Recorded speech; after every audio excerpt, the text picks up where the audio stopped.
আল্লাহু আকবার,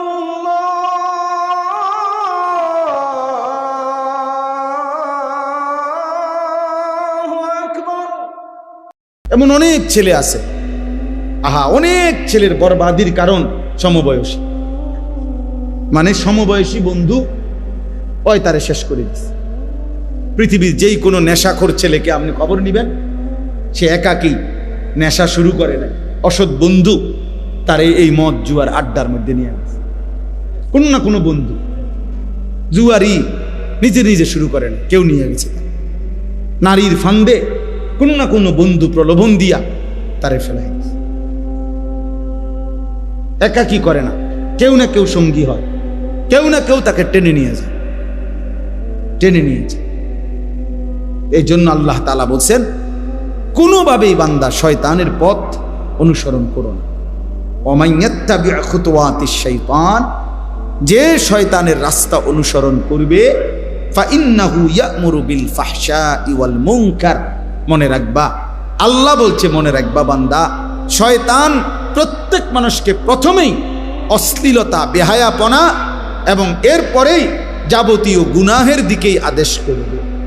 এজন্য শয়তানের প্রথম চাওয়া প্রত্যেকটা মানুষ ফাহশা, অর্থাৎ ফাহশা অশ্লীলতা কি? আয-যিনা ওয়া মা আশবাহাহা, অর্থাৎ নারীর সাথে সম্পৃক্ত যত গুনাহ, এটাকে বলে অশ্লীলতা। এক কথা, জিনা এবং তার সাথে প্রাসঙ্গিক যা সব, এই নাচ গান, নারী ছবি দেখা, উলঙ্গ দৃশ্য দেখা, অবৈধ সম্পর্ক করা, গান বাদ্য, ঢোল তবলা, যেইখানেই নারীকে কেন্দ্র করে যত গুনাহ, মহিলাকে কেন্দ্র করে, মেয়েকে কেন্দ্র করে যত গুনাহ, আল্লাহ বলেন শয়তানের প্রথম চাওয়া সে প্রত্যেকটা মানুষকে দিয়ে প্রথম এই কাজটাই করাইতেছে, এই কাজটাই করাইতেছে। এই পৃথিবীতে, এই জমিনে প্রথম গুনাহ যা শয়তান কাবিলকে দিয়ে করাইছিল, কাকে কেন্দ্র করে? ওই যে হাবিল কাবিলের ঘটনা কি কি কেন্দ্র করে? তাহলে এই পৃথিবীর প্রথম খুন কি কেন্দ্র করে? কেন কাবিল হাবিল রে মারল? নারীকে কেন্দ্র করে। এই পৃথিবীর প্রথম মার্ডার, প্রথম খুন নারীকে কেন্দ্র। এই পৃথিবীর জমিনের প্রথম পাপ নারীকে কেন্দ্র, নারীকে কেন্দ্র। এই জন্য আল্লাহ নবী সাল্লাল্লাহু আলাইহি সাল্লাম বলছেন, ফাত্তাকুদ দুনিয়া ওয়াত্তাকুন নিসা, দুনিয়ার ধোঁকা থেকে বেঁচে থাকো, নারীর ধোঁকা থেকে বেঁচে থাকো। এটা নারীকে অপমান না। নারী যখন মা সে সম্মানী, নারী যখন স্ত্রী সে সম্মানী, নারী যখন কন্যা আমার সম্মানী, নারী যখন বোন আমার সম্মানী, সে আমার ইজ্জতওয়ালা। কিন্তু নারী, যে নারী আমার দেখার অনুমতি নাই, সে আমার জন্য মুসিবত। তাকে দেখলে আমার মুসিবত, তাকে ছুঁইলে আমার মুসিবত, তাকে স্পর্শ করলে আমার আখিরাত বরবাদ, তাকে নিয়ে কল্পনা করলে আমার জিন্দেগি বরবাদ। এই জন্য আল্লাহ তাআলা বলেন, শয়তানের প্রথম আমন্ত্রণ, প্রথম চেষ্টা মানুষকে দিয়ে ফাইন্নাহু ইয়া'মুরু বিল ফাহশা, অশ্লীলতা করাতে চায়। এই জন্য এই কিশোর যুবক প্রথম যখন উঠতি বয়সটা শুরু হয়, যথোপযুক্ত নিয়ন্ত্রণ যদি তার উপরে কারো না থাকে, অভিভাবক যদি শক্ত হাতে তারে ধরে না রাখে, তারে যদি সামান্য যদি এই মোবাইল কিংবা নিজের মতো বন্ধুদের মতো চলার সুযোগ করে দেয়, ওরে ফিরানো বড় কঠিন। আর সে হারিয়ে যায় শুধু এই নারীর রাজত্ব। এই বড় মোবাইল 12 বছরের ছেলেটার এত দরকার হয়ে গেল কেন? 14 বছরের এই ছেলের রাত দিন সে পৃথিবী ছেড়ে দিতে রাজি, কিন্তু মোবাইলটা ছাড়তে রাজি না। সে মা বাপরে প্রয়োজনে ত্যাগ করবে, কিন্তু মোবাইল ছাড়বে না। কেন? এত অল্প বয়সে তার এই মোবাইলটা এত দরকার হলো কেন? নারী। আপনি শুধু 1 সপ্তাহ নারীর ছবি বন্ধ হয়ে যাক মোবাইলে, সমস্ত মোবাইল দেখবেন রাস্তাঘাটে ফেলাই দিছে, অথবা বাঙ্গারি মালের দোকানে বেচা কটকুটি খাইতেছে।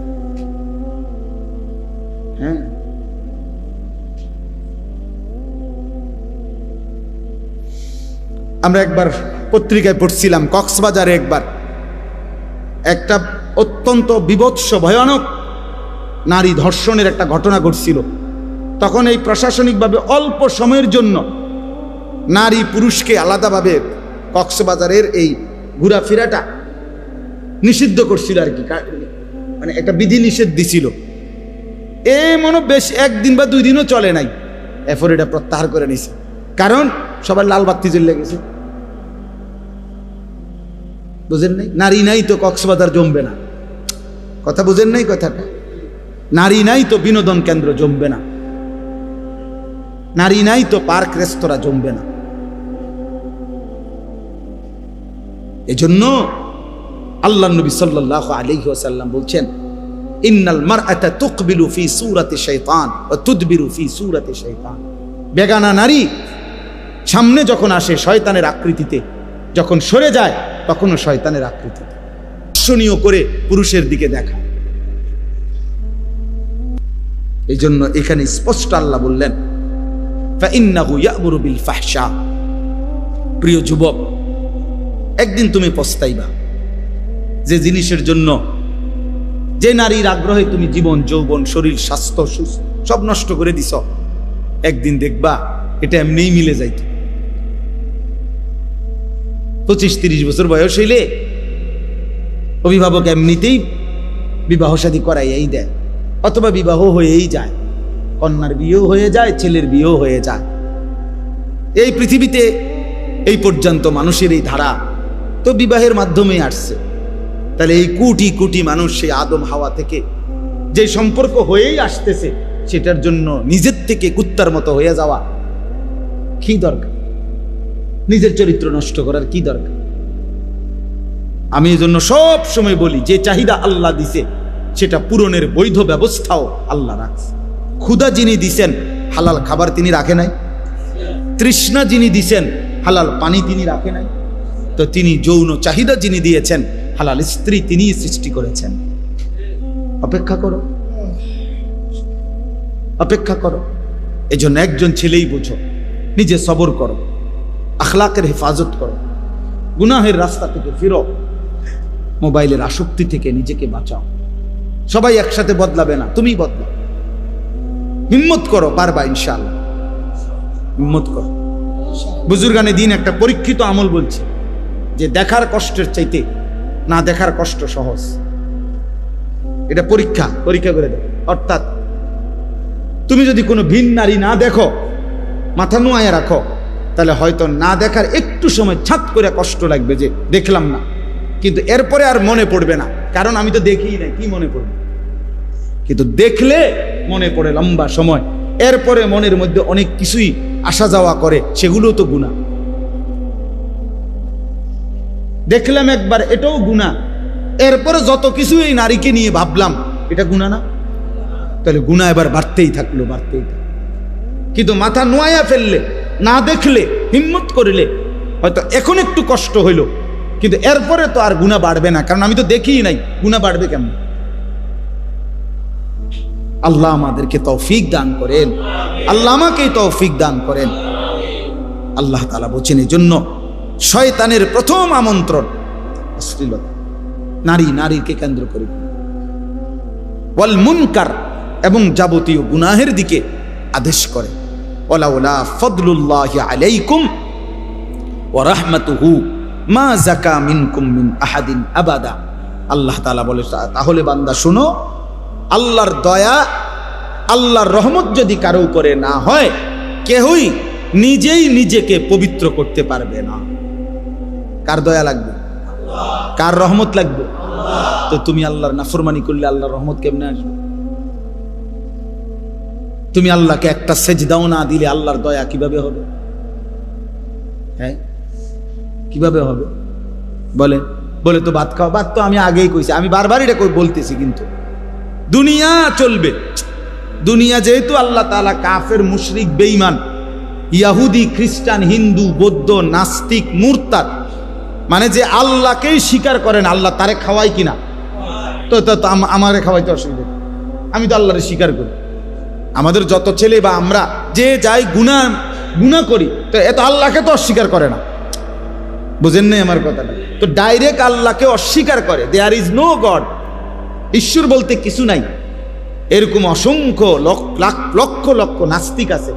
আল্লাহ তাদেরকে যেহেতু খাওয়াচ্ছে, তো আমার খাওয়াইতে অসুবিধা। এই জন্য আল্লাহ তাআলা বলছে, বান্দা খাওয়াবো তো দুনিয়া ঠিক আছে, জেলখানার আসামিকেও তো খাইতে দেয়, খাওয়ানোটা তো আশ্চর্য না, আখিরাত আসল বিষয়। আমরা এই জন্য উর্দুতে পড়ছি, ऐसे रहे या वैसे रहे वहां देखना फिर कैसे रहे। বুজুর্গানে দিন বলে যে, শোনো আল্লাহর বান্দা, দুনিয়া এভাবে কিংবা ওইভাবে, সুখে কিংবা দুঃখে, হাসি কিংবা কান্না, একভাবে না একভাবে তো পার হবেই, কাইটাই যাবে, কিন্তু ওয়াহা দেখনা ফির कैसे रहे, আসল দেখার বিষয় তো হলো ওইখানে কেমনে থাকবা, আখিরাতে কেমন থাকবা, আখিরাতে কেমন, কবরে কেমনে থাকবা, জাহান্নামে কেমনে চলবে। ইন্নাল মুজরিমিনা ফি আযাবি জাহান্নামা খালিদুন, আল্লাহ বলে নিশ্চয়ই পাপীগণ চিরস্থায়ী জাহান্নামের আযাবে থাকবে। লা ইউফাত্তারু আনহুম, আল্লাহ বলেন লক্ষ কোটি বছরে জাহান্নামী এক সেকেন্ডের জন্য কোনো আযাবের বিরতি হবে না। খোদার কসম, দুনিয়ায় ফাঁসির আসামিও কখনো হাসি দেয়, দুনিয়ায় ক্যান্সার রোগী সেও যদি জানে আর এক সপ্তাহ পরে তার মৃত্যু নিশ্চিত, সেই লোকটাও মাঝে মাঝে কোনো কথায় হাসা দেয়। কিন্তু আল্লাহ বলেন লক্ষ কোটি কোটি বছর জাহান্নামের আগুনে জ্বলেও জাহান্নামীর মুখে কোনোদিন হাসি ফুটবে না। অহুম ফীহি মুবলিসুন, বিষণ্ণ আর মলিন চেহারা নিয়েই পড়ে থাকবে, চিৎকার করবে আর কাঁদবে। ওমা যালামনাহুম ওয়ালাকিন কানু হুমুজ জালিমিন, আল্লাহ বলবে বান্দা আমি কিন্তু তোমার উপরে জুলুম করি নাই, তুমি তোমার উপরে জুলুম করেছো। আমি তো হায়াত দিয়েছি, আমি তো সময় দিয়েছি বান্দা। আওয়ালাম নুআম্মিরকুম, আমল করার মতো সময় আমি দিয়েছিলাম বান্দা। দুপুর 1টা বাজে জোহরের আজান হয়েছে, বিকাল 5টা বাজে আসরের আজান হয়েছে, কিংবা 4:45 বাজে, মাঝখানে 4 ঘন্টা সময় ছিল। 10 রাকাত কিংবা 12 রাকাত জোহরের নামাজ পড়তে তো বান্দা 4 ঘন্টা লাগার কথা না, আমি তো সময় দিছিলাম। ফজরের নামাজ তো মাত্র 4 রাকাত, আমি তো সময় দিছি প্রায় 1 ঘন্টা, 1 ঘন্টা। 4 রাকাত নামাজ পড়তে কি 1 ঘন্টা লাগে? তাহলে আমি কি সময় দেই নাই? আল্লাহ বলবেন আমি জুলুম করি নাই, তুমি করেছো জুলুম, মনে করে দেখো। ওয়ানাদাউ ইয়া মালিকু লিয়াকদি আলাইনা রাব্বুক, জাহান্নামী জাহান্নামের আগুনে জ্বলতে জ্বলতে একটা পর্যায়ে ফেরেশতা, জাহান্নামের মালিক ফেরেশতা, জাহান্নামের দায়িত্বশীল যেই ফেরেশতা মালিক, তাকে ডাক দিবে। ডাক দিয়া বলবে ইয়া মালিকু, হে মালিক ফেরেশতা, লিয়াকদি আলাইনা রাব্বুক, তুমি আল্লাহকে বলো না এমন নির্মম এমন জাহান্নামের আগুনে না জ্বালাইয়া আমারে চিরতরে মৃত্যু দিয়ে দিতে, আমি যার পারছি না। খোদার কসম, কোরআনে ক্বালা ইন্নাকুম মাকিসুন, ফেরেশতা বলবে না বন্ধু, এই জাহান্নামে তোমাকে অনন্তকাল এভাবেই থাকতে হবে, এমনই থাকতে হবে বান্দা, এমনই। লা ইউকদা আলাইহিম ফায়ামুতু, আল্লাহ বলেন বান্দা জাহান্নামের মধ্যে মৃত্যুর কোনো ফয়সালা নাই, কোনদিন মৃত্যু হবে না। কুল্লামা নাদিজাত জুলুদুহুম বাদদালনাহুম জুলুদান গায়রাহা, কোরআন শরীফের আয়াত। আল্লাহ বলে জাহান্নামী প্রত্যেক সেকেন্ডে সেকেন্ডে যখন শরীরের চামড়াগুলো জ্বলে যাবে, তৎক্ষণাৎ নতুন চামড়া হয়ে যাবে।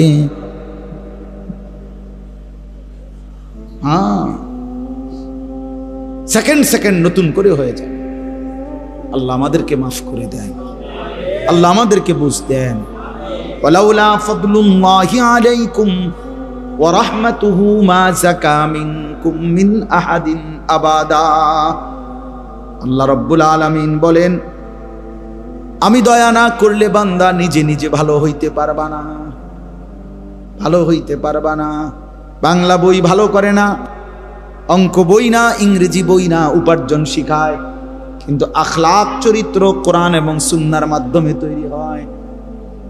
জীবন গড়ে কোরআন দ্বারা, জীবন গড়ে সুন্নাহ দ্বারা, জীবন তৈরি হয় আল্লাহর রাসূলের সুন্নাত দ্বারা, জীবন তৈরি হয় নবী সাল্লাল্লাহু আলাইহি সাল্লামকে ভালোবাসা মহব্বতের দ্বারা। বাংলা, অঙ্ক, ইংরেজি, পদার্থ, জীববিজ্ঞান দিয়ে উপার্জন শিখে উপার্জন, দুনিয়ার কামাই রোজগারির কোনো ভদ্রচিত পন্থা শিখা যায়। হ্যাঁ, মানুষ গড়তে হইলে কোরআন লাগবে, সুন্নাহ লাগবে, ইসলাম লাগবে, দ্বীন লাগবে, সেজদা লাগবে। আল্লাহ আমাদেরকে বুঝ দান করেন। ওয়ালাকিন্নাল্লাহা ইউযাক্কি মান ইয়াশা, আল্লাহ বলছে বরং আল্লাহই যাকে ইচ্ছে করেন তিনি তাকে পবিত্র করে থাকেন। আল্লাহু সামিউন আলিম, আর আল্লাহ তোমাদের যাবতীয় কর্মকাণ্ড শুনতেছেন, দেখতেছেন, জানতেছেন। সবাইকে ফাঁকি দিল, আল্লাহকে ফাঁকি দিবেন। আজকে হয়তো ইমাম সাহেব পারলো না, আর আপনার লগে আপনি ধমক দিছেন, আপনার একটু বল দেখাইছেন, তো ঠিক আছে, ইমাম সাহেব হেরে গেল আর কি। আখেরাত আল্লাহর কাছে কথা বুঝছেন না, আমি পারলাম না আর কি, মসজিদের ইমাম সাহেব পারলো না আর কি, আপনার লগে ইমাম সাহেবরা আপনি ধমক দিয়ে থামাই দিলেন আর কি, দিলেন আর কি, ঠিক আছে, আপনি জিতলেন, এখানে জিতলেন। আখেরাতে আল্লাহর সামনে, আল্লাহর সামনে হিসাবের ময়দানে সেদিন কি হবে? আল্লাহ আমাদেরকে বুঝার তৌফিক দান করে। এই জন্য যে কয়জন কিশোর ছেলে শেষ পর্যন্ত তোমরা বসছো, বাবা তোমাদের কাছে অনুরোধ, বাপ আমি যদি আর কোনোদিন আসতে না পারি, একবারই আসলাম, একবারই আসলাম, একবারই বলে গেলাম, বাবা ফজরের নামাজ পড়ো, ফজরের নামাজ। আল্লাহ নবী সাল্লাল্লাহু আলাইহি ওয়াসাল্লাম বলছেন, মান সাল্লা সুবহা ফাহুয়া ফি জিম্মাতিল্লাহ, যে ফজরের নামাজ পড়ে আল্লাহ তাআলার জিম্মায়, আল্লাহর কোলে সে ঢুকে যায়। আল্লাহ যেন বলে, ঠিক আছে বান্দা, তুমি আমার হয়ে গেল, আজ তোমার সারাদিন আমি দেব, আজ তোমার আমি দেব। ফাহুয়া ফি জিম্মাতিল্লাহ। নবীজি বলছে, যে ফজরের নামাজ পড়ে কর্মস্থলের দিকে বের হয়, সে যেন আল্লাহর পতাকা নিয়ে বের হয়। তাহলে পড়বানি ভাই ইনশাআল্লাহ? বলো, হিম্মত করো, পারবা। মোবাইলে অ্যালার্ম দাও, মোবাইলের মধ্যে 5টা অ্যালার্ম দেওয়া যায়, প্রত্যেকটা এরকম ছোট মোবাইলে, বড়গুলোর কথা আমি জানি না, ছোট মোবাইলে আমাদের এগুলোতে 5টা অ্যালার্ম দেওয়া যায়। অর্থাৎ যেমন আমাদের বাসার সামনে, আমার বাসার সামনের মসজিদে 4:55-তে ফজরের জামাত, তাহলে 4:55-তে যেহেতু ফজরের জামাত, তা আমি দেখা গেছে 4:20, 4:30, 4:40, 4:50 এভাবে অ্যালার্ম দিয়ে রাখি। সব মানে একটার পর একটা বাজে, 10 মিনিট পর পর। অনেক সময় ঘুমের, আমি অনেক রাত্রে ঘুমাই, তো যার কারণে অনেক সময় একটা বাজছে, টিপ দিয়ে বন্ধ করে দিছি, তা আবার বাজে, আবার বাজে, 4টা বাজতে বাজতে 4টা অ্যালার্ম একটা পর্যায়ে ভেঙে যায়। আর কতক্ষণ ভেঙে দেওয়া যায়, তখন ঘুম ভেঙে যায় সম্ভব। এবং অ্যালার্মের একটা মজার বিষয় হলো যে অ্যালার্ম দেওয়া যদি কেউ মোবাইল বন্ধও থাকে, তারপরও অ্যালার্মের টাইমে কি বাজে? অ্যালার্ম বাজে। মোবাইল বন্ধ করে দিছি, কিন্তু অ্যালার্ম কি করবে? যদি দিয়ে রাখি অ্যালার্ম বাজে। ঘড়ি আছে, অ্যালার্ম ঘড়ি 200-400 টাকা দিয়া একটা অ্যালার্ম ঘড়ি কিনলে, এটা কানের কাছে রাখো, ফজরের নামাজ 4 রাকাত পড়ে ঘুমাও। যদি ঘুম বাকি থাকে আরো, ঠিক আছে, আবার ঘুমাও। আমরা তো আবার ঘুমাই, কারণ আমি তো রাত্রে দেরিতে ঘুমাই, তা আমি তো আবার ফজর পরে আবার ঘুমাই। নবী সাল্লাল্লাহু আলাইহি সাল্লাম কি পরিমাণ গুসা করলে নবীজি সাল্লাল্লাহু আলাইহি সাল্লাম বলছে, 5 ওয়াক্ত নামাজ পড়লি না উম্মত, তো মনে রাখিস তোর হাসর হবে ফেরাউনের সাথে, নমরুদের সাথে, কারুনের সাথে, হামানের সাথে। মানে এই পৃথিবীর চিহ্নিত কাফের যারা, পৃথিবীতে এর চাইতে বড় মাফের কাফের আর কেউ আছে? এদের সাথে নবী বলছে। তাহলে নবীজি সাল্লাল্লাহু আলাইহি সাল্লাম এই কথাটা এমনি রসিকতা করে বলছেন, কথা বলেন না, এটাকে এমনি মানে মজাক করে বলছে। তাইলে এই জন্য বলছি, আল্লাহর নবী সাল্লাল্লাহু আলাইহি ওয়াসাল্লাম তিনি তো বলছেন এটা, যে তোর হাসর হবে বেঈমানদের সাথে। নামাজ কেন পড়লাম? এই জন্য আপনারা আমরা প্রত্যেকেই বুঝবেন, এটা মনে রাখবেন। ইনশাআল্লাহ আমরা 5 ওয়াক্ত নামাজ পড়ার চেষ্টা করব ইনশাআল্লাহ। সবাই রাজি তো ইনশাআল্লাহ? আজকের এই মজলিস আল্লাহ কবুল করে নেন।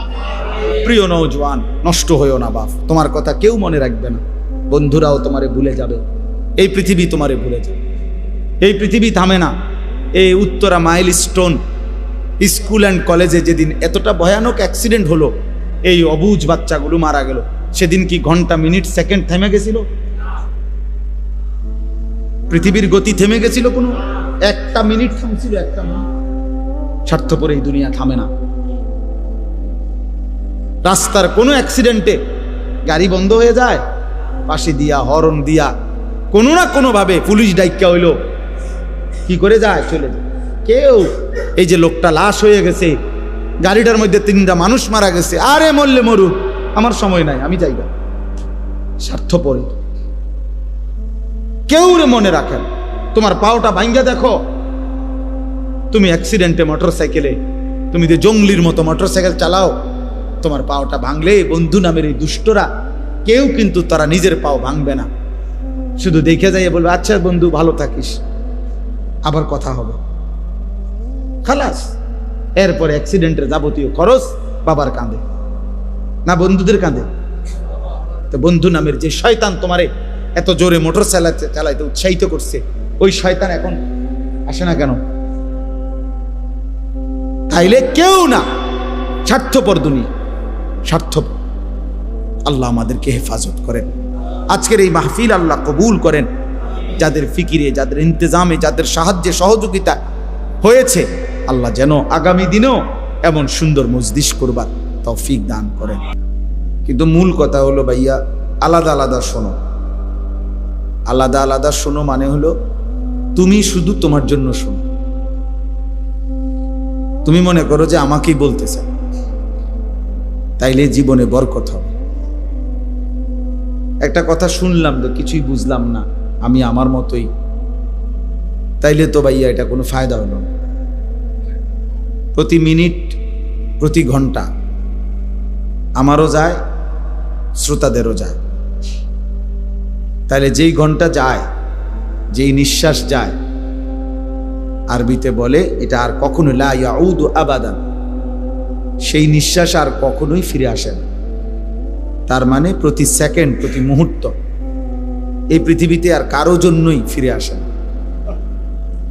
কাজে লাগাইলেও অথবা বরবাদ করলেও, একেবারে পৃথিবীতে কেউ যদি সর্বোচ্চ ভালো কাজও করে তারপরেও সে থাকবে না, সর্বনিকৃষ্ট মন্দ কাজও যদি কেউ করে তাও সে থাকবে না। এবং কোনো ঘন্টা, মিনিট, সেকেন্ড পৃথিবীতে আর ফিরে আসে না। প্রত্যেক মুহূর্তেই নতুন নতুন। যেমন আজকে 4 আগস্ট 2025, রোজ সোমবার। তো ঠিক এই শিরোনাম পৃথিবীতে আর কোনোদিন হবে না। আগামী বছরও 4 আগস্ট হবে, সেটা 2026 সাল। আগামী সপ্তাহেও আবার সোমবার আসবে, কিন্তু সেটা 4 তারিখ না, ধরেন সেটা 11 তারিখ, 4, 7, 11 তারিখ। তাহলে ঠিক হুবহু এই শিরোনাম আর হবে। এজন্য কিতাবের মধ্যে আছে, প্রত্যেকটা দিন যখন ভোর হয় তখন পৃথিবীবাসীকে ডাক দেয় আল্লাহর কুদরতে, ডেকে বলে যে হে আল্লাহর বান্দা, আমি একবারের জন্যই এসেছি, আমি আর আসবো না, তুমি আমারে কদর করো, বরবাদ করো না। প্রত্যেকটা সন্ধ্যা যখন হয়, প্রতিটা সন্ধ্যা সূর্য যখন ডুবে, তা আবার নতুন করে বলে যে হে পৃথিবীবাসী, আজকের রাত আমি একবারই আসছি, আমি রাত আর কোনোদিন আসব না, নতুন রাত আসবে, আমি আর কোনোদিন ফিরব না, তুমি আমারে নষ্ট করো না, কদর করো। তাহলে প্রতি ঘন্টা, মিনিট, সেকেন্ড, সপ্তাহ, দিন, মাস, বছর আমাদের জীবনে একবার একবার। ইমাম শাফিঈ রাহমাতুল্লাহি আলাইহি 4 মাযহাবের একজন ইমাম, জগৎ বিখ্যাত ফকিহ ছিলেন, মুজতাহিদ ছিলেন। তো ইমাম শাফি রহমতুল্লাহ আলাইহি বলতেন, আল ওয়াক্তু সাইফুন, সময় হচ্ছে তরবারির মতো, ইনলাম তাকতাহু কাতাক, তুমি যদি সময়কে না কাটো তো সময় তোমাকে কাটতে কাটতে চলে যাবে। মানে হইল সময়কে কাটতে হয়, কাটতে হয় মানে ভাগ করতে হয়। আমি একটা পরিকল্পনা মিলাইতে হবে যে আমি নাস্তা খাবো কতক্ষণ, ঘুমাবো কখন, আমার বিশ্রাম কখন, আমার অফিস কখন, আমার চাকরি কখন, আমার ফজরের ওয়াক্ত কখন, আমার জোহরের ওয়াক্ত কখন।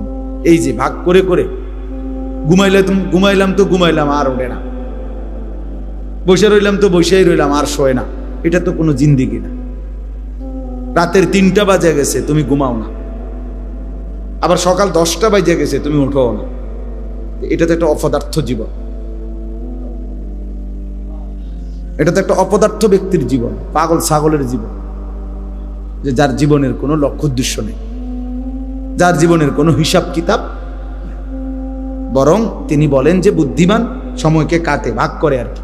এটা কেটে ভাগ করছি, আমি এই আধা ঘন্টা এই জন্য, 2 ঘন্টা এই জন্য, 3 ঘন্টা আমার এই কাজের জন্য, এইভাবে ভাগ করে, রুটিন করে, যেটা আমরা রুটিন বলি।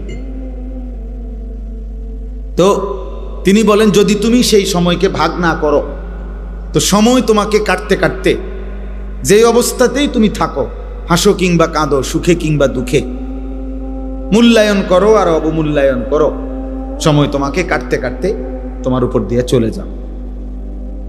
এটা সহজে বুঝার একটা উপায় হলো, রাত্রে যদি আমরা ঘুমাই, নীরব যখন হয় তখন দেওয়াল ঘড়ির আওয়াজের দিকে যদি কেউ খেয়াল করে তাহলে বুঝবে। আমি অনেক সময় এটা, আমার বাসার দেওয়াল ঘড়ি আছে বাসায়, আমার রুমে, ওইটার দিকে ভাবি আর কি। ওইটার একটা সেকেন্ডের কাটাটা কাট কাট কাট কাট কাট কাট করে হালকা আওয়াজ হয়, যখন চারিদিকে আওয়াজ বন্ধ, তো এই সেকেন্ডের কাটার আওয়াজটা শোনা যায়।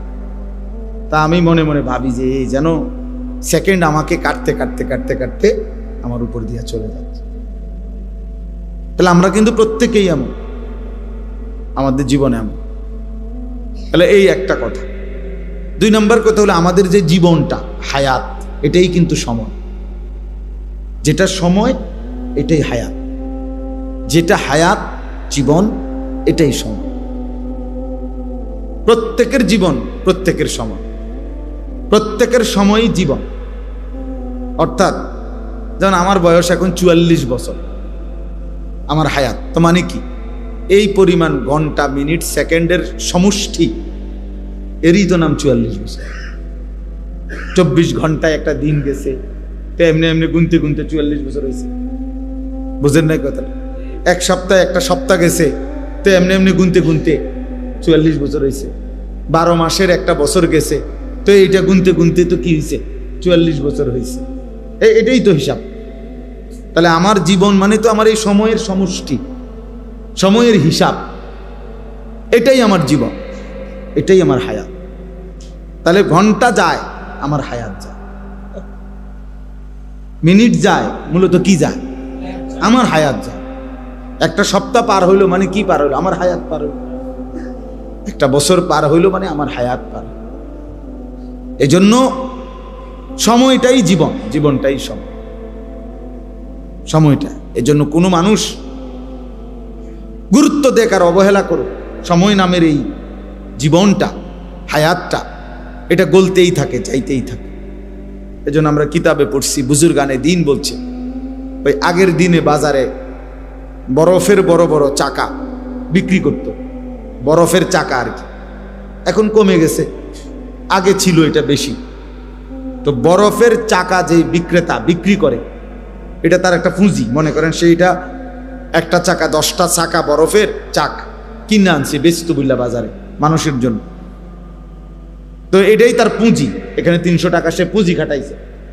তো তার পুঁজিটা এমন যে বুজুর্গানে দিন বলতেন যে বাজারে সবচেয়ে বেশি চিল্লায়, কাস্টমারকে ডাকে এই বরফ বিক্রেতা। কেন? কারণ তার এটা এমন একটা পুঁজি, যদি কাস্টমার কিনতে দেরি না করে, না নেয়, প্রতি সেকেন্ড যাচ্ছে মানে তার পুঁজি গলে যাচ্ছে। এটা তো চাক বরফ, এটা যদি বেচা না হয় একটা সময়ের ভিতরে, 10 মিনিট হোক, 1 ঘন্টা হোক, একটা পর্যায়ে যদি বিক্রি না হয়, তাইলে তার কিন্তু পুঁজি শেষ, পুঁজিটা গলে যাবে, পুঁজিটা গলে যাবে। ঠিক আমাদের হায়াত এমন, আমরা যদি কাজে না লাগাই, খোদার কসম ওই বরফের চাকার মতো গলে গলে আমাদের হায়াত ঠিকই শেষ হয়ে যাবে, আমার পুঁজি শেষ হয়ে যাবে। একদিন এমন একটা ভোর হবে, একদিন একটা আফসুস হবে। কাল্লা সাউফা তা'লামুন, আল্লাহ তাআলা বলে, বান্দা খুব দ্রুতই তুমি জানতে পারবে, বুঝতে পারবে যে কি তোমার করা উচিত ছিল, অথচ তুমি কি করেছো। ফিল কবরে, তাফসীরের মধ্যে লিখছে যে কবরের মধ্যে। সুম্মা কাল্লা সাউফা তা'লামুন, আবার তুমি জানতে পারবে, বুঝতে পারবে। ফিল আখিরাতে, আখিরাতে কি ছিল উচিত তোমার, অথচ তুমি কি করেছো। কিন্তু ফায়দা কি হবে? বুঝে তো আসছে, লাভ কি হবে? কবরে তো তুমি বিষয়টা বুঝছো, বেনিফিট কি? সেই বুঝের লাভ কি? আজ বুঝলে লাভ, আজকে বুঝলে কি, আজকে বুঝলে ফিরবার সুযোগ আছে, আজকে বুঝলে নিজের ভুল শুধরানোর সুযোগ আছে, আজকে বুঝলে নিজের পাপ তওবা করে আল্লাহ থেকে মাফ নেওয়ার সুযোগ আছে, আজকে বুঝলে নতুন উদ্যমে আমলের মধ্যে লিপ্ত হওয়ার, আমল শুরু করার সুযোগ আছে। যে ঠিক আছে, আমি পেছনটা ভুল করছি, কিন্তু আজ তো বুঝছি, বেঁচে থাকতে তা আমি নতুন করে তওবা করে আমল শুরু করছি।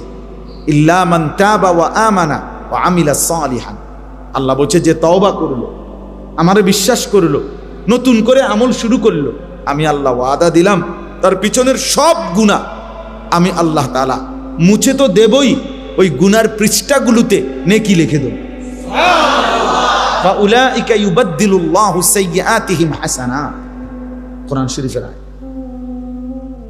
গুনার পৃষ্ঠায় নেকি লিখে দেব।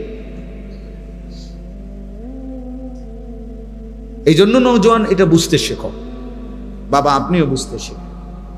60 বছর বয়স যার, আপনি বোঝেন পিছনের হায়াতের দিকে 1 মিনিট চোখ বুলান, চোখ বুলান। 60 বছরের আখিরাতের অর্জনটা কি? 60 বছর বয়স, এখনো বিড়ি খান, তাহলে আপনি ফিরবেন কখন? 60 বছর হায়াত হয়ে গেছে, আপনি এখনো চা দোকানে, টেলিভিশনে, রঙিন টেলিভিশনে নাচ গান দেখেন। আস্তাগফিরুল্লাহ। আপনি যে কত বছর ধরে নাচ গান দেখেন, তাহলে আপনি ফিরবেন কখন? 60 বছর বয়স হয়ে গেছে, এখনো কথা বললে, গালি দিলে, গালি ছাড়া কথা বলতে পারেন না, এমন অসভ্য অভ্যাস আদৌ ছাড়তে পারলেন না। ছাড়বেন কখন? সময় হবে কখন? তাহলে কি বুঝাইতে চাইছেন? আপনি 600 বছর বাঁচবেন? কি বলেন চাচা? 600 বছরের হায়াত নিয়ে আসছেন? তাইলে ভেবে দেখেন, ইনসাফ করে, ইনসাফ করে ভাবা উচিত। 60 বছর হয়ে গেল, এখনো কিস্তি নেই, এখনো কথা বললে মিথ্যা বলে, এখনো মেল মিটিং এ বাটফারি করে, এখনো মানুষের জমি ঠেলে, এখনো রাস্তার মহিলার দিকে রাক্ষসের মতো হা করে তাকায়া থাকে। কি নিকৃষ্ট মানুষ! তাইলে ফিরবে কখন? কত বছর পর? গুনাহ ছাড়ার টাইম হবে কোন দিন? আখিরাত মনে পড়বে কোন দিন? আল্লাহকে চিনবে কোন দিন? এবার তোমরা ছেলেরা বলো, বাবা 365 দিনে 1 বছর, 365 দিনে কোনোদিন যে ফজরের নামাজ পড়লা না, তুমি আব্বা বলো যে আর কোনোদিন পড়তা না, তাইলে কেমনে পড়বা? তুমি তো 365 দিন হয়ে গেছে, খোদার 1 বছর কোনোদিন ফজরের নামাজ পড়লা না। আল্লাহকে এইভাবে ভুলে যায় মানুষ? মুসলমান আল্লাহকে এইভাবে ভুলে যায়? ইসলাম এভাবে ত্যাগ করে মানুষ? 365 দিনের 1 বছরে কোনোদিন মনে পড়লো না, তাহলে কি হবে এটা? এর পরিণতিটা কি? এজন্য এটা জরুরি বিষয় মনে রাখবেন বাপ। কোরআনুল কারীমের মধ্যে আছে খোদার কসম, আল্লাহ বলছে বান্দা যখন অব্যাহত গুনাহ করতে থাকে, মানে ধারাবাহিক, আল্লাহ বলেন আমি একটা সময় সিদ্ধান্ত নেই যে ঠিক আছে আমি তাকে এই মন্দ পথেই, গুনার পথেই চালাবো, একদিন তাকে এই পথেই জাহান্নামে ফেলবো। কোরআন শরীফের আয়াত। আর ঠিক আছে তোরে আর কোনোদিন ফিরাবো না, ভাত খানানো দরকার, খাওয়াবো বেটা, দুনিয়া চলা দরকার, ঠিক আছে এগুলা চলবে, বউ বাচ্চা ভাত তরকারি এগুলা হবে, এগুলা তো আমি আল্লাহ তাআলা কাফের বেঈমান রেও খাওয়াই, তোরে খাওয়াইতে সমস্যা, কুত্তা বিলাই রে আমি ভাত খানা খাওয়াই, জন্তু জানোয়ারকে আমি খাওয়াই, তোরে সমস্যা দিবে, তোদের মানুষের চাইতে তো আমি জানোয়ারকে বেশি খাওয়াই। আল্লাহ তাআলা মানুষকে বেশি খাওয়ায় না জানোয়ারকে। প্রাণীবিদ্যা গবেষকদের কথা হলো একটা হাতি একদিনে 250 কেজি খাবার খায়, 90 লিটার পানি পান করে। একটি তিমি সাগরের একদিনে আর একবারে 200 জন শক্ত সামর্থ্যবান যুবক যে পরিমাণ খানা খায়, এক লোকমায় তিমি যে পরিমাণ খানা খায়। তাই দুনিয়া আমরা বেশি খাই, দুনিয়া আমরা বেশি ভোগ করি, তাইলে ভেবে দেখেন খুব বেশি দুনিয়া আমরা কি ভোগ করলাম? সে কারণে আল্লাহকে ছেড়ে দিলাম, আখিরাতকে ছেড়ে দিলাম। এই জন্য বললাম আল্লাহ বলছে নুয়াল্লিহি মা তাওয়াল্লা ওয়া নুসলিহি জাহান্নাম। বান্দা মনে রেখো একদিন আমি তোমার এই ভুল পথেই, গুনার পথেই চালাবো। অনেক দিন হয়ে গেছে নাফরমানি, বেশি বাড়াবাড়ি করতেছো তো। 30 বছর ধরে ব্যবসা করো, একদিনও প্রতিদিন একদিনও সত্য বলো না, প্রতিদিন ওজনে কম, এটা ব্যবসা? এটা মুসলমান? 30 বছর ধরে ব্যবসা করো, প্রত্যেকবারই সুদে টাকা নিতেছ, সুদে দিতেছ, কিস্তি নিতেছ, এটা মুসলমান? ঠিক আছে চল, ঠিক আছে চলতে থাকো, আর ফিরাবো না, আর ফিরাবো। আল্লাহ যদি সিদ্ধান্ত নেয় তা আল্লাহকে ফেরাবে কে? আল্লাহর সিদ্ধান্ত থেকে আমাদের ফেরানোর কার যোগ্যতা আছে? বোঝেন না আপনি কথা? আমি তো আফসোস করি ওই মানুষের জন্য, বাঁকা হয়ে গেছে বুড়া, এখনো বিড়ি সিগারেট খায়। আমার খুব ভয় লাগে যে হায় চাচা, এই চাচার যদি হালাত হয় যে মৃত্যু পর্যন্ত আর কোনোদিন ফিরলো না, তে এই দুর্গন্ধওয়ালা মুখ নিয়া উনি নবীজির সামনে কেমনে দাঁড়াবে? কিভাবে দাঁড়াবে উনি? বলেন, ইনসাফ করে। এরকম এক একটা বিষয়, আজকে 40 বছর 30 বছর একজন মুসলমান, আপনার ঘরে রঙিন টেলিভিশন চলে প্রত্যেক দিন, প্রতিদিন বউ বাচ্চা ছেলে মেয়ে নাচ গান দেখে, নর্তকীর ছবি দেখে। আহা, তার মানে 30 বছরও একজন মুসলমানের মনে পড়লো না যে এটা গুনাহ? কিরে ভাই, বোঝেন নাই আমার কথাটা? আপনি কি 30 বছরও কোনোদিন একটু চিন্তা করলেন না যে আমার সন্তান পরিবারকে এর থেকে ফেরানো দরকার? কোনোদিন মনে পড়লো না? এটা কেমন? এত শক্ত মুসলমান হয় কেমনে? মুসলমান এত শক্ত পাপী হয় কেমনে? বলেন। এইটা আপনি ভাবেন, ছেলেরা বাবা তোমরাও ভাবো, কতদিন ধরে নামাজ পড়ো না, 5 ওয়াক্ত নামাজ যে কোনোদিনে পড়ো না। আমার বাপ, তুই মুসলমানের বাচ্চা হলে কেমন? কে তোমারে বললো মুসলমান? কে তোমারে বললো মুসলমান? হ্যাঁ, তুমি মানুষের বাচ্চা হলে কিভাবে? একদিন একবার একটি সেজদা শুধু দেয় নাই, একটা সেজদা। সেদিন থেকে আল্লাহ তাআলা ইবলিসকে বললেন আজকের থেকে তুই শয়তান। এর আগে তো তাকে শয়তান বলা হতো না, বুঝেন নাই? ইবলিস আগে কি ছিল না? শয়তান ছিল না। তো ও তো ছিল মুআল্লিমুল মালাইকা, ফেরেশতাদের শিক্ষক ছিল। আজ একটা সেজদা দেয় নাই শুধু। আল্লাহ বলছেন 1 নম্বরে তুমি শয়তান, 2 নম্বরে বলছে তুমি রাজিম, তুই রাজিম, অভিশপ্ত। 3 নম্বরে বলছে ওয়া ইন্না আলাইকাল লা'নাতা ইলা ইয়াউমিদ্দিন, ইবলিস এখন থেকে নিয়ে কিয়ামত পর্যন্ত তোর উপরে আমি আল্লাহর লানত, লানত তোর উপরে।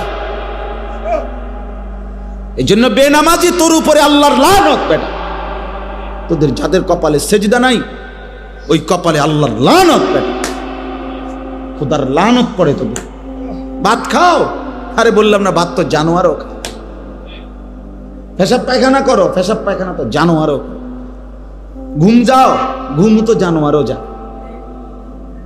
যৌন চাহিদা পূরণ করো, হ্যাঁ যৌন চাহিদা তো জানোয়ারের, কুত্তা বিলেরও তো বাচ্চা হয়, কুকুর শুয়োরের বাচ্চা হয় না, গরু ছাগলের বাচ্চা হয় না। তো জীবন মানে এটুকুই। ভাত খাইলাম, ঘুম যাইলাম, পেশাব পায়খানা করলাম, আর লজ্জাস্থানের যে চাহিদা আছে সেটা পূরণ করলাম, খালাস। এর নাম জীবন, এর নাম মানুষ, এর নাম মুসলমান। বেনামাজি ছেলে তোমরা এখানে বেশিরভাগ, চেহারা দেখেই তো বোঝা যায়। আমি তো বুঝি বাবা, আমি তো বুঝি। মুসলমানের সমাজে সেজদা না দিয়ে এত বড় নিকৃষ্ট জানোয়ারের মতো জীবন কেমনে কাটাও? রাস্তার কুত্তার দিকে দেখো না, কুত্তাও সেজদা দেয় না, তুমি জানোয়ারও সেজদা দাও না।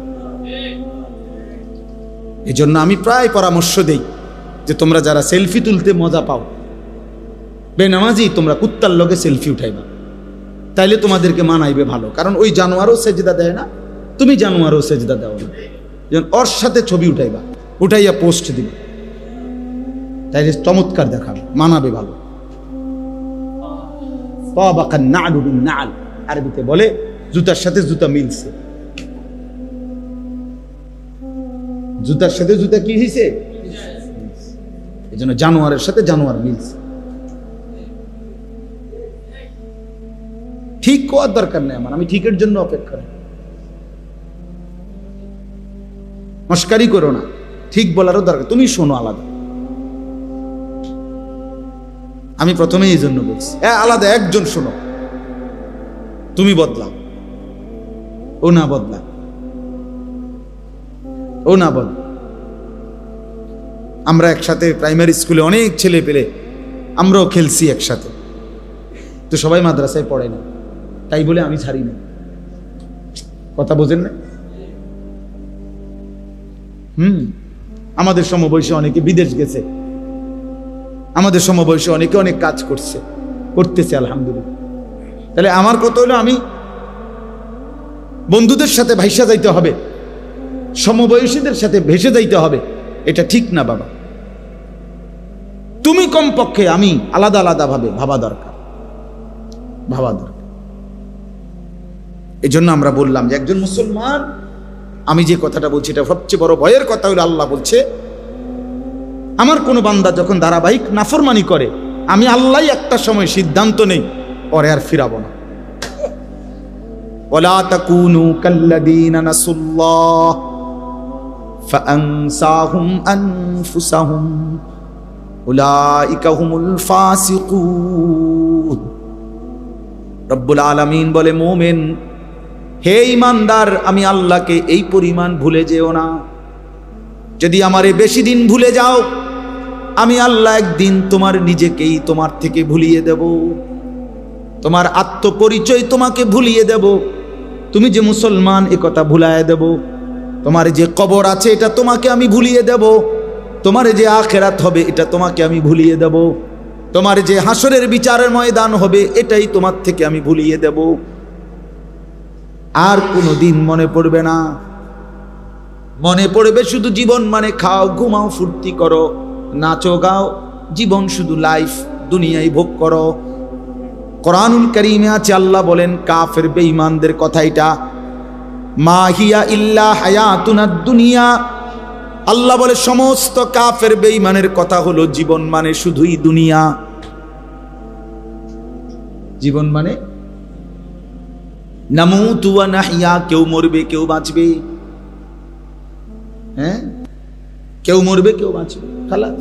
এই যে অনেক বিভিন্ন রকমের অ্যাক্সিডেন্ট, বিপদ, দুর্ঘটনা হলে অতি বুদ্ধিজীবী যারা, তারা এগুলা বলে প্রাকৃতিক দুর্যোগ, এগুলো প্রকৃতিতে হতেই পারে, এ নিয়ে ঘাবড়াবার কিছু নেই, এগুলা প্রাকৃতিক দুর্যোগ।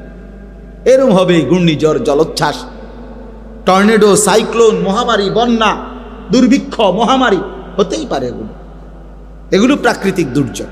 অথচ কোরআনুল কারীমের মধ্যে আছে, আল্লাহ বলছে বান্দা এগুলো আযাব। আর কেন দেই আমি? লাআল্লাহুম ইয়ারজিউন, আল্লাহ বলছে আমার বাকি বান্দাগুলো যেন আমার এই আযাবের চিহ্ন দেখে আল্লাহর কাছে যেন ফিরে আসে, এই জন্য আমি আযাবের এই নমুনাগুলো মাঝে মাঝে দেখাই, বাকিরা যেন ফিরে আসে। ওই ভাই, এই ছেলে, তোমরা ওই যে কোন কথা বলো কেন? ছেলে ছাড়ো, এই হেলাম ছাড়ো, দেখি তো জমিদারের হাট নিয়ে ডাক, ছাড়ো বেটা, ওদিকে আসো, আরো দিকে আরো আসো, আরো আসো। তো অল্প বয়সে হুত্তে লাইছো একদম, সামনে তো ভ্যান গাড়ি দিয়ে নেওয়া লাগবে তোমার। এতটুকু তো বুঝো বাবা, এটা মসজিদ। হেলান দিবা না, একটা জোয়ান ছেলে হেলান দিবা না। বয়স্ক হইলে তো ঠিক আছে, উনি অসুস্থ দুর্বল মানুষ, এত অল্প বয়সী বাচ্চা এত বয়সে কাজ হয়ে গেল কেন? অনেক ছেলে, তোমরা বুঝো না বাবা, তোমাকে চেহারা দেখলে আমরা বুঝি গুনাহ তোমাদের চোখ ভিতরে ঢুকায় ফেলছে, তোমাদের সাফা ভিতরে ঢুকায় ফেলছে। আল্লাহর কসম, তোমরা কেউ লাভবান হচ্ছ না এই নারী দেখে, ছবি দেখে, উলঙ্গ দৃশ্য দেখতে দেখতে। আল্লাহর কসম, শরীর দুর্বল হয়। এটা সাহাবাদের কওল, বুজুর্গদের কওল, এটা পরীক্ষিত কথা। গুনাহ মানুষের শরীর দুর্বল করে, পাপ মানুষের শরীর দুর্বল, চেহারার সৌন্দর্য নষ্ট করে, অন্তর অন্ধকার করে, সে আর কোনো আলো দেখে না। চারিদিকে মসজিদ, সে যেন একটা মসজিদও দেখে না। এক ওয়াক্ত নামাজের সময় কল্পনা করেন চাচা, মনে করেন একটা গ্রামে কমপক্ষে তো 5-10টা মসজিদ আছে, প্রত্যেক মসজিদের যদি মাইকের হরন একেবারে যদি গড়ে 60টা করে হরন থাকে, তো 10টা মসজিদে যদি একসাথে আজান হয়, তাহলে 40টা হরন দিয়া আজান হয়েছে। কি পরিমাণ আওয়াজ হয়েছে! কিন্তু এটা কি পরিমাণ জানোয়ার, কি পরিমাণ নাফরমান! এতগুলো হরন এই জানোয়ারের কানে একটু নড়াচড়াও করলো না। তুই কি পরিমাণ নিকৃষ্ট, কি পরিমাণ নিকৃষ্ট! তুই মানুষের সংসারে, মানুষের সমাজে থাকস কেমনে জানোয়ার? তুই তো সুন্দরবন আর আফ্রিকার জঙ্গলে ওই জানোয়ারদের সাথে থাকা উচিত বেটা। তুই মানুষের বাচ্চা হইলি কেমনে বেটা? মুসলমানের বাচ্চা হইলি কেমনে? তোর আব্বা কেমনে মুসলমান, তোর মা মুসলমান, মা পবিত্র দুধ খাওয়াইছে তোরে 2টা বছর আল্লাহর নাফরমানির জন্য। বাবা তার রক্ত পানি করে কামাই করে তোমারে বড় করছে এই নাফরমানির জন্য। কি মেয়ে, এই ছেলে বলো, 14 বছর পর্যন্ত মা বাপ তোমারে পালছে, তুমি 16 বছর বয়সে সারা রাত উলঙ্গ ছবি দেখবা, এর জন্য তোমারে মা পালছে তোমারে? কি রে বেটা, অসভ্য!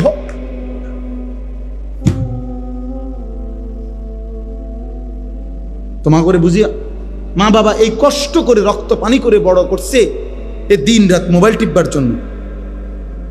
কার নারী দেখো? নারী তো তোমার মা,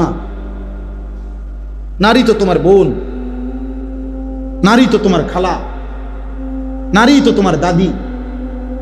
লজ্জা করে না, মনে পড়ে না ওদের কথা? তুমি ভিন নারী দেখো কেমনে, উলঙ্গ ছবি দেখো কেমনে, জেনা ব্যভিচারের দৃশ্য দেখো কেমনে। তোমার চেহারাটার কি অবস্থা, চুলটার কি অবস্থা, চেহারাটার কি অবস্থা? কার মতো চুল রাখছো? একবারও মনে পড়লো না? কার মতো? কোন কাফের, বেঈমান, ইহুদি, খ্রিস্টান, মুসলমানের পছন্দের হইতে পারে? তাদের ওরা কার মতো চুল রাখছে বলো ভাইয়া? এগুলো কি কোনো কাফেরের না, কোনো ইহুদির না? বলো ভাই, বলো। এত এত রুচিহীন হইলা কেন? গুনাহ এত পছন্দ হলো কেন? আল্লাহকে এভাবে ভুলে গেলাম কেন? ইয়া আইয়ুহাল ইনসান মা গাররাকা বিরাব্বিকাল কারীম। রব্বুল আলামিন বলে, হে মানুষ, আমার মতো এমন দয়ালু মেহেরবান রব, এমন মালিক থেকে কে তোমারে ধোঁকা দিল? মা গাররাকা, এমন মনিবি কেমনে ছেড়ে দিলা রে বান্দা? এমন দয়ালু মালিক কেমনে ছেড়ে দিলা? যে আমি তোমারে 7 আসমান জমিন আমি তো দিয়েছি, প্রতিদিন সূর্য তো আমি উঠাই, চাঁদ আমি উঠাই, রাত আমি বানাই, দিন আমি বানাই, সকালের আলোটা আমি ফুটাই, রাত্রের অন্ধকারটা আমি নিয়ে আসি বান্দা। প্রতিটা নিঃশ্বাস আমার ইচ্ছাতে হয়, তোমার চোখের পলক আমি আল্লাহর ইচ্ছায়, তোমার হাত নড়ে চড়ে আমি আল্লাহর ইচ্ছায়। 24 ঘন্টা বান্দা আমি আল্লাহ লালন করি, পালন করি, গোটা কায়নাত দিয়ে তোমাকে আমি পরিচর্যা করি। এমন দয়ালু মালিক কেমনে ভুলে গেলাম? মা গাররাকা, কে তোমাকে ধোঁকা দিল? আমার চাইতে উত্তম তুমি কাকে পেলা, যাকে পেয়ে আমি আল্লাহকে ছেড়ে দিলাম? বলো বাপ, একটা ছেলে বুঝো, একজনই ভালো হও, একজন। বাবাদেরকে বলি, যে কয়জন বাবা আছেন, অভিভাবক আছেন, ছেলের বাবা মেয়ের বাপ, আপনাদের প্রধান জিম্মাদারি, ঘরে যদি খাট না থাকে নিচে শুয়েন, কিন্তু সন্তানকে নামাজি বানান।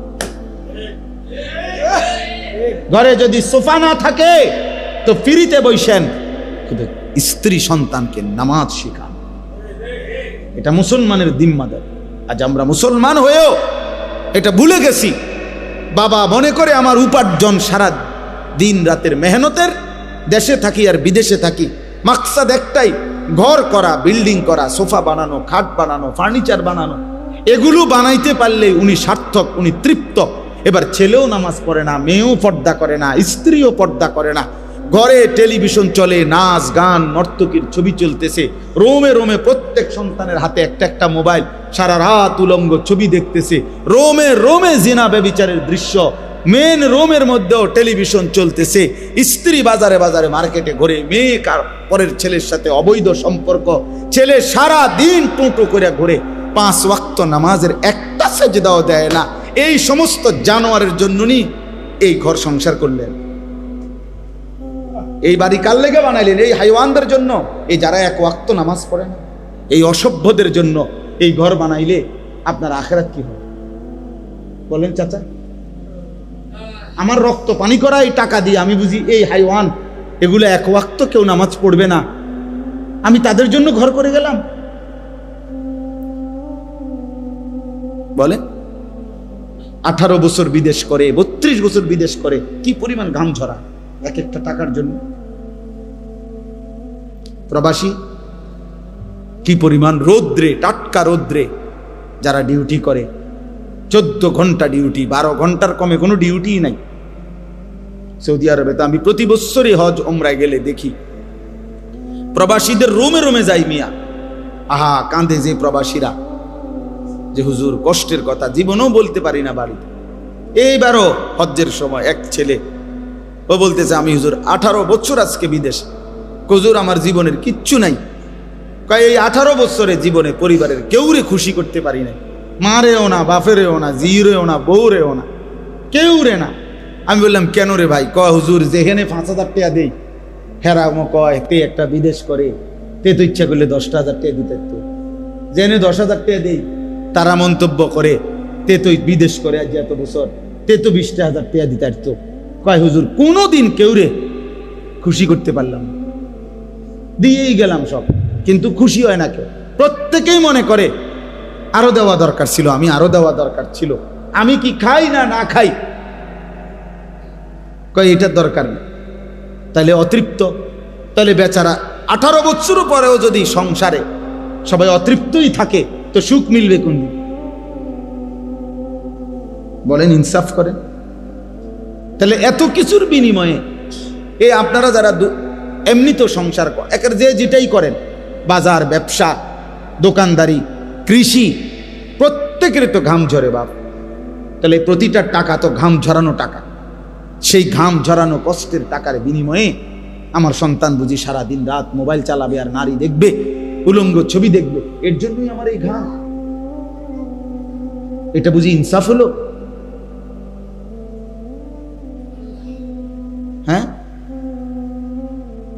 আমি সবারকে বলি না, একজন প্রবাসী 26 বছর বিদেশ কইরা উপজেলাতে, ইচ্ছা করে নাম বলতেছি না, উপজেলার মেন উপজেলায় কয় যে হুজুর আমি 4 তলা বিল্ডিং করছি, সম্পূর্ণ বিল্ডিং এর কাজ শেষ করে ভাড়া দিছি, কয় এরপরে দেশে চলে আসছি 26 বছর পরে, মনে করছি আর বিদেশ করতাম না, আল্লাহ দিলে এই বাড়ির ভাড়াই পামো 1-1.5 লাখ টাকা।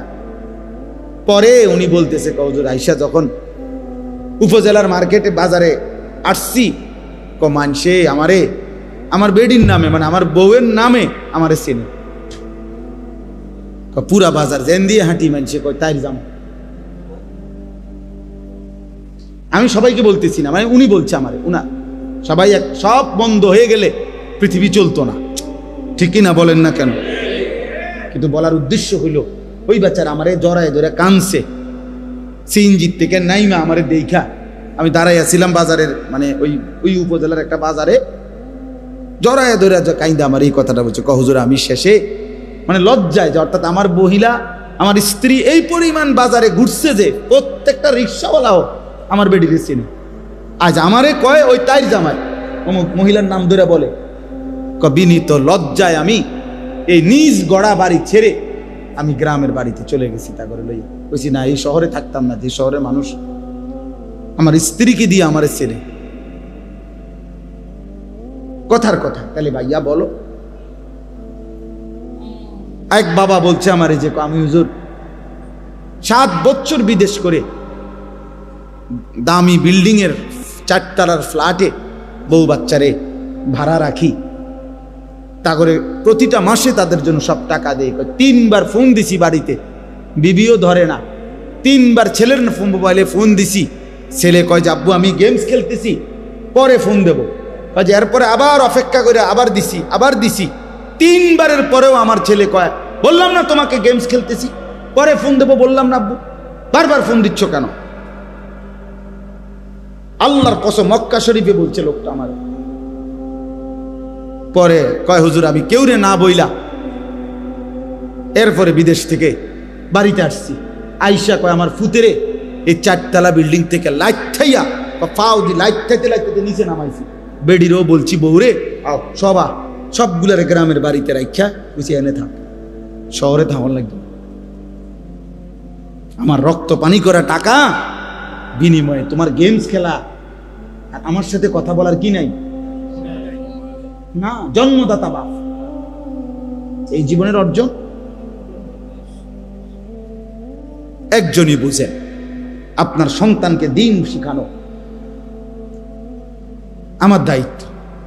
প্রয়োজনে খাট কম হবে, প্রয়োজনে সোফা না হবে। আমার আব্বা আলহামদুলিল্লাহ, আমরা 5 ভাই 3 বোন। আমার বাবা মৃত্যুর সময় আমাদের জন্য কোনো বিল্ডিং করে দিয়ে যায় না, ঘর করে দিয়ে যায় না। 2015 সালে আব্বা ইন্তেকাল করছে, কিন্তু আমরা 5 ভাই 3 বোনকে দিন শিখাইছে বাবা। 5 ভাই আলহামদুলিল্লাহ আল্লাহর দয়া আলেম হয়েছে। বিনিময়ে 2015 সালে আব্বা যখন ইন্তেকাল করছে, এখন 25 সাল, 10 বছর। এই 10 বছরের ব্যবধানে আব্বার মৃত্যুর পরে আমরা 5 ভাই আলাদা আলাদা জায়গা কিনছি, বিল্ডিং করছি, ঘর ফার্নিচার সব কিছু কিনছি, কোনো অসুবিধা হয়েছে না। আব্বা না করে দেওয়ার পরেও এডি আমগো হইছে, কিন্তু আব্বা দিন শিখায় গেছে। এখন আল্লাহর কোরআন যদি আমি পড়ি তাহলে আমারও নেকি, খোদার কসম আমার আব্বার কবরও নেকি। আমার আব্বাও লাভ, আমিও কি, আমার বাপে লাভ না? আর আমি যদি আপনাদেরকে একটা কথা এখন বললাম, ওয়াজ করলাম, এটার কোনো যদি সোয়াব হয় আমার, তা আমার আব্বার কবরও যাবে, আমার আমল নামা তো কি হবে? তাহলে কাম হয়ে গেছে না? বিল্ডিং তো হইছেই আমাগো, আর আব্বাও তো কাম হয়ে গেল, আব্বারও কাম হইলো, আমারও কাম। আমরা 5 ভাই 5টা মসজিদে জুমা পড়াই, তো এর নেকি নেই? কথা বলেন না কেন? তো এই নেকি আমার বাবার কবর হয়েছে। 5 ভাই 3 বোনের 8 জন ভাই বোনের যতজন সন্তান সবাই মাদ্রাসায় পড়ে। তাহলে এই যে সবগুলো বাচ্চা মাদ্রাসায় পড়ে, আল্লাহর কোরআন পড়ে, তো দাদার আমল নামার মধ্যে সব যাইতো না? নানা আমার বাপ নানা, আমার বাপ দাদা, তো সওয়াব যাবে না? কারণ উনি তো ওনার সন্তানদেরকে দিন শিখানোর কারণে এখন আমরাও আমাদের বাচ্চাদেরকে কি শিখাচ্ছি? তাইলে এই জন্য আমাদের মূল ডিউটি আমার সন্তান, আমাদের মূল ডিউটি আমাদের স্ত্রী সন্তানের ঈমান, আমল, নামাজ, এটা আমাদের জিম্মাদারি। খানা আলুর ভর্তা দিয়ে খাইলেও পেট ভরে যায়, 10 রকমের গোশত লইয়া বইলেও কিছুক্ষণ খাইলে পেট ভরে যায়। 10 আইটেমের তরকারি যার আছে সে কোনো এক বালতি ভাত খায় না, বরং সে একটা নির্দিষ্ট পরিমাণ খানা খাইয়েই কি পেট ভরে যায়। তো দুনিয়া তৃপ্ত, এমনিতে একটু পরে পেট ভরে যায়। আখিরাত আল্লাহ আমাদেরকে বুঝার তৌফিক দান করে। অতএব আমি যে কথাগুলো বলতে চাইলাম, ছেলেরা বাবা তোমাদেরকে বলছি, ধমক দেওয়া মূল মাকসাদ না। তোমার সাথে কোনো ঝগড়া করে আসি নাই আমি, না তোমার সাথে কোনো ঝগড়া করতেছি, তো তোমারে মনে করাইলাম তোমরা যে কয়জন ছেলে বসছো, তোমাদের এই ছেলেদের মধ্যে অধিকাংশেরই চেহারা বলছে তোমরা নামাজ পড়ো না। আমার বাপ কেন নামাজ পড়ো না? আল্লাহকে ভুলে থাকার মধ্যে কি স্বার্থ? নবী সাল্লাল্লাহু আলাইহি ওয়াসাল্লাম স্পষ্ট হাদিসে বলছে, সবাইকে বলি, আল্লাহর নবী বলছেন 2টা নামাজ জামাতের সাথে পড়ে না ওই ব্যক্তি, খোদার কসম নবী বলছে যে মুনাফিক। লা ইয়াশহাদুহুমা মুনাফিকুন, বিশুদ্ধ হাদিস। নবীজি বলছে মুনাফিক এই 2 নামাজে আসে না, এক হলো ইশার নামাজ, এক হলো ফজরের নামাজ। আল্লাহর নবী সাল্লাল্লাহু আলাইহি ওয়াসাল্লাম ইশার নামাজ এবং ফজরের নামাজের জামাত যে পড়ে না, রাসূল বলছে স্পষ্ট এটা মুনাফিক। হযরত আব্দুল্লাহ ইবনে ওমর রাদিয়াল্লাহু তাআলার ছেলে আব্দুল্লাহ ইবনে ওমর বলেন যে আমরা নবীজির জামানায় যে ফজরের নামাজে অনুপস্থিত থাকতো, আল্লাহর কসম তিনি বলেন আমরা নবীজির জামানায় তাকে মুনাফিক হিসাবেই ধারণা করতাম। ফজরের নামাজ যে পড়ে, উচ্চ ভাইয়া, হ্যাঁ। হযরত আব্দুল্লাহ ইবনে মাসউদ বলেন রাদিয়াল্লাহু তাআলা আনহু, তিনি বলেন আমরা নবীজির জামানায় চিহ্নিত মুনাফিক, যারা ঘোষিত মুনাফিক, চিহ্নিত, যেমন আব্দুল্লাহ ইবনে উবাই চিহ্নিত মুনাফিক ছিল, যে চিহ্নিত মুনাফিকরাও ফজরের নামাজের জামাতে আসতো এই লজ্জায় যে মানুষ তো ডাইরেক্ট মুনাফিক ডাকবে, এজন্য লুকাইবার জন্য, মানে সে যে মুনাফিক এটা সে না বোঝে, এটা লুকাবার জন্য হলেও নবীর জামানায় চিহ্নিত মুনাফিকরাও ফজরের নামাজের জামাতে আসে। তাহলে তুমি মুমিন, এবার তোমার হালাত কি বলেন? আল্লাহ নবী সাল্লাল্লাহু আলাইহি সাল্লাম বলেন ফজরের নামাজ যে পড়ে না সে খবিস। হাদিস এটা স্পষ্ট, খবিসান নফস, শুধু খবিস না, রাসূল বলছে তার কলজাটা, তার ভিতরটাও খবিস, তার ভিতরটা শুদ্ধ খবিস। এই খবিস একেবারে খবিস। আর খবিস থাকে কোথায়? টয়লেটে। খবিসের মূল ঠিকানা কোথায় জানেন? টয়লেটে, পেশাব পায়খানা। কেমনে বুঝছিলেন? নবীজি সাল্লাল্লাহু আলাইহি সাল্লামের আমল ছিল, তিনি টয়লেট বাথরুমে ঢুকতে পানাহ দোয়া পড়তেন, যেটা এই দোয়ার অর্থই হলো আল্লাহ আমি খবিস থেকে কি চাই? পানাহ চাই। তাহলে বোঝা গেল খবিস কোথায় থাকে। তো নাহলে এই কথা বলতেন কেন? বিসমিল্লাহ আল্লাহুম্মা ইন্নী আউযু বিকা মিনাল খুবুসি ওয়াল খাবাইস। তাহলে বোঝা গেল খবিস কোথায় থাকে। এই জন্য এই বেনামাজি ফজর পড়ে না যেগুলো অপদার্থ, এগুলো যখন ঘুম থেকে ওঠে এটি মূলত বাথরুমের থেকে ওঠে, বাথরুমের টাঙ্কির থেকে ওঠে। এদের সারা দেহে পায়খানা, এদের সারা দেহে পেশাব। আচ্ছা, আরো প্রমাণ শুনেন।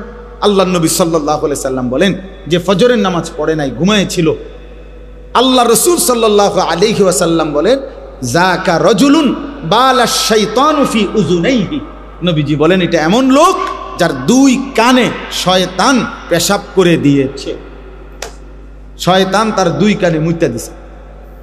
শয়তান তো 6 মাসের বাচ্চা, ঠিক না? বুঝেন নাই এমনি কথা? শয়তান কি 6 মাসের বাচ্চা যে ফেসা অল্প করবে? শয়তান তো অনেক বয়স্ক, তার ফেসাবো তো বেশি। তাহলে শয়তান কারো গায়ে মুতলে তার তো তোষক শুদ্ধ বিজ্জা যায়, তার শরীর তো ভাসে ভাসেই, তোষক শুদ্ধ কি?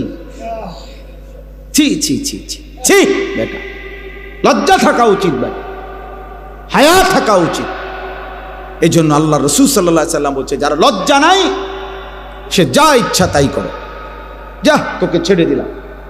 ইজা লাম তাস্তাহি ফাসনা মা শি'তা, হাদিস। নবীজি বলছে তোমার লজ্জা নাই, ফাসনা মা শি'তা, যা যা মন চায় তাই করে, তোর ব্যাপার, যা বেটা তোকে ছেড়ে দিলাম বেটা, যা তোর যা মন চায় তাই। তোর মন চাইলে দাঁড়াইয়া মতো, মন চাইলে হাঁটতে হাঁটতে মতো, মন চাইলে বৈশা মতো, যেটা মন চাইলে। তোর তো যেহেতু শরমে নাই, লজ্জাই নাই, এই জন্য হায়া। আল্লাহকে কিভাবে দাঁড়াবো আমরা? বাবা রাসূলুল্লাহ সাল্লাল্লাহু আলাইহি সাল্লাম সুপারিশ করবেন, এ কথা কোনো সন্দেহ নাই। সন্দেহ আছে? কিন্তু এই কথার মানে কি?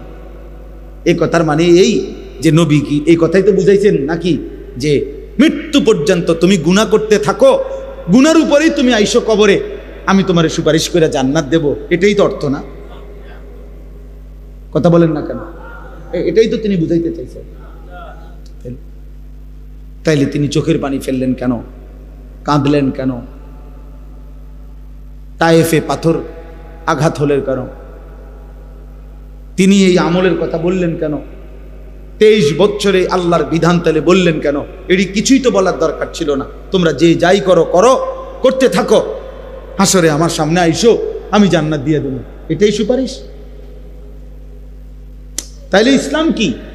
কোরআন কি? আল্লাহর হুকুম তাইলে কি? হালাল হারামের পার্থক্য কি? তাইলে জায়েজ না জায়েজের পার্থক্য কি? এটি কি? তাইলে এগুলা কি বলে? এজন্য এটা বোঝা উচিত, আমাদের ভাবা উচিত, এটা ভাবা উচিত আমাদের, এটা ইনসাফের সাথে ভাবা উচিত। এজন্য আজকে আমাদের কথার খুলাসা, কোনোভাবে ভাইয়া গুনাহের রাস্তা, শয়তানের রাস্তা, সে পথে যাওয়া যাবে না। আল্লাহ তাআলা এখানে এটাই বলছেন। এবার শুনেন, আমার তর্জমাটা বলি। 18 নম্বর পারা, 24 নম্বর সূরা, সূরায়ে নূর, এই সূরার 21 নম্বর আয়াত আমি পড়ছি। এই আর শুধু এই আয়াতের তর্জমা বলি, তাইলে শেষ কথা ইনশাআল্লাহ। আল্লাহ তাআলা বলেন, ইয়া আইয়ুহাল্লাযীনা আমানু, হে ঈমানদারগণ। তাহলে হে মুমিনগণ। এখন বলেন, এখানে এই ডাকের মধ্যে নাই কে?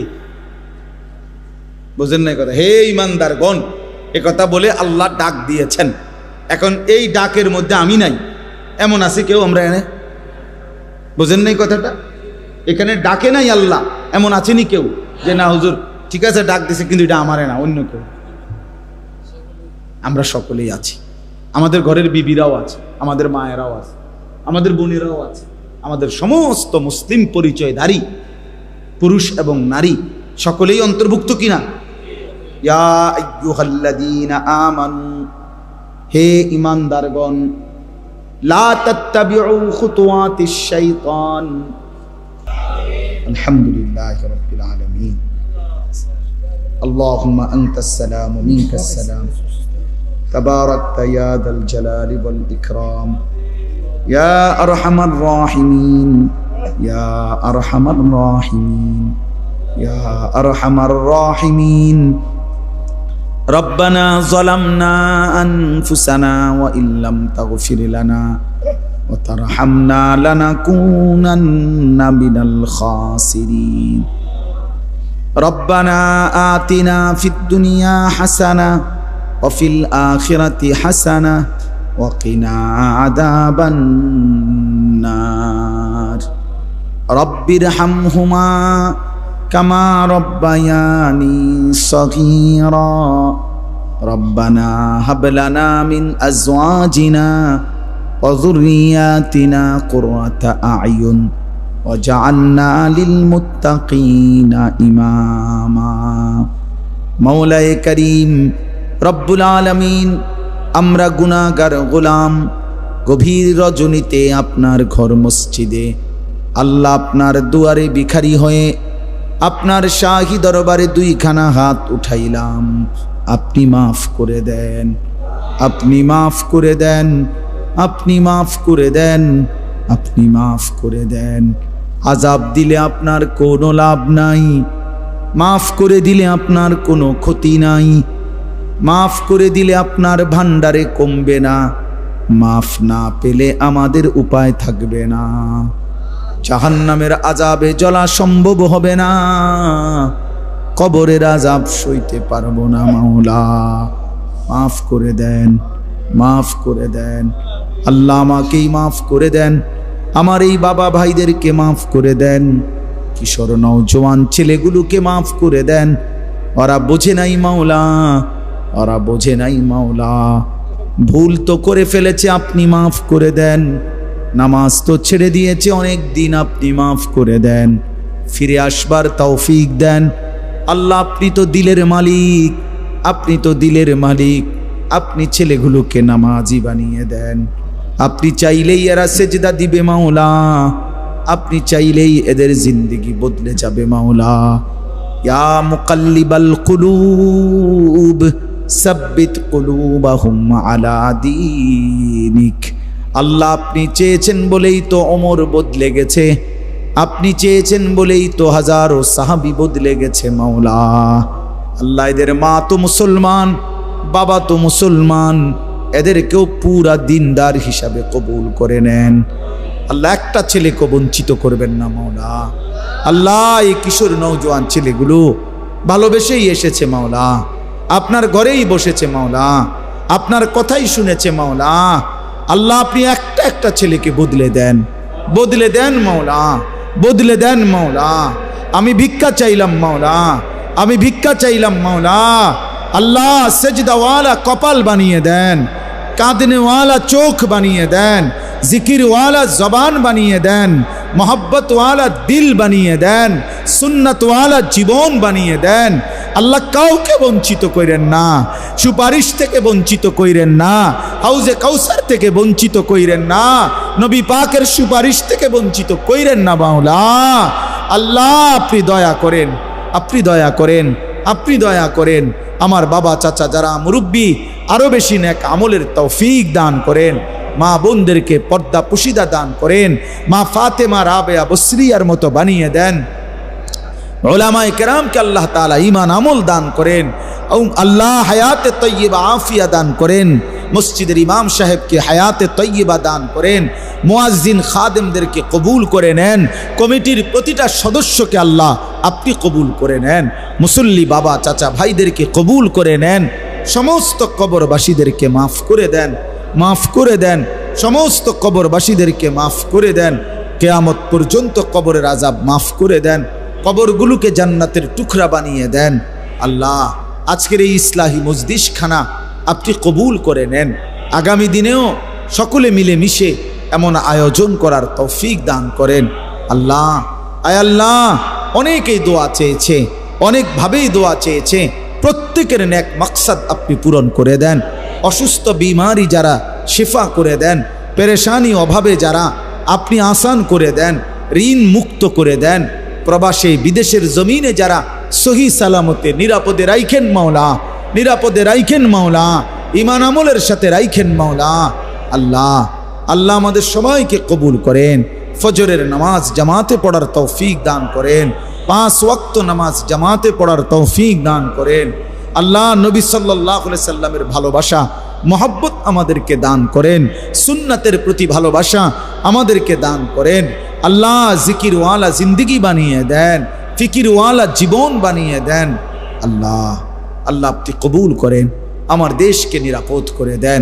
সারা পৃথিবীর মজলুম মুসলমানকে নিরাপত্তা দান করেন। গাজা ফিলিস্তিনের মজলুমদেরকে বিজয় দেন, বিজয় দেন, বিজয় দেন মাওলা। মা কষ্ট পাচ্ছে মাওলা, এতিম বাচ্চা কষ্ট পাচ্ছে মাওলা।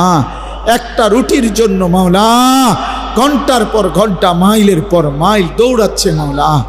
মাওলা আপনি রহম করেন মাওলা। আয় মাওলা আপনি দয়া করেন মাওলা। এ দৃশ্য মেনে নেওয়া যায় না মাওলা। মাওলা আমার কিছু করার থাকলে আমাকেই নেন মাওলা, আমাকেই নেন মাওলা।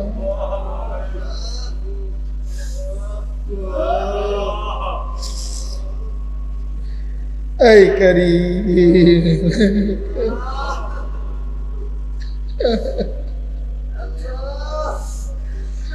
আল্লাহ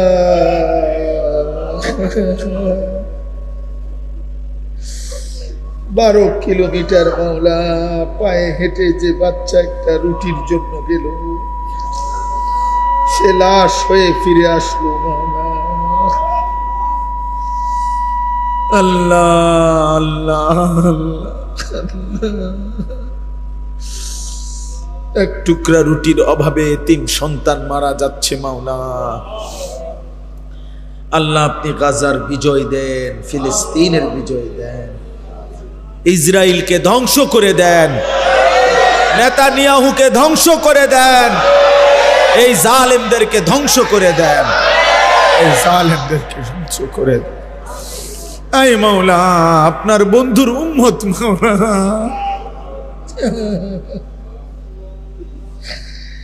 আপনার মদিনার বন্ধুর উম্মত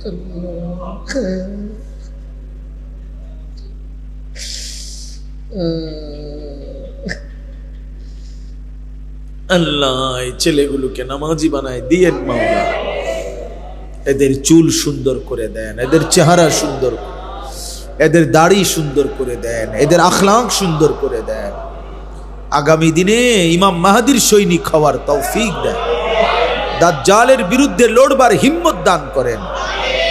রব্বির হামহুমা কামা রব্বায়ানি সগীরা, রব্বির হামহুমা